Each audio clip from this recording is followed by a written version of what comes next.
है जिसका पीटीओ काम नहीं करता। ठीक है, पीटीओ किस तरीके से काम करेगा, ये पीटीओ, ठीक है।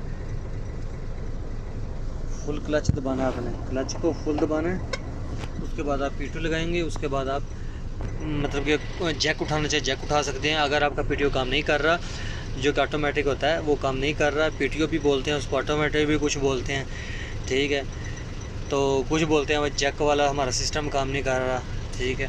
तो अगर ये काम नहीं कर रहा तो आप हमें व्हाट्सअप नंबर पर रब्ता कर सकते हैं। इसमें एक फ्यूज़ होता है, एक कटआउट होता है, एक फ्यूज़, एक कटआउट, ठीक है, एक क्लच का स्विच होता है, ठीक है। इन तीनों में प्रॉब्लम आ जाए तो ये पीटीओ आपका काम नहीं करेगा। अगर आप हमारी वीडियोस देखना चाहते हैं, आप हमें व्हाट्सअप नंबर पर रब्ता कर सकते हैं, ठीक है। ये इसका 4x4 है। अगर 4x4 गाड़ी का काम नहीं कर रहा तो भी आप हमसे रब्ता कर सकते हैं।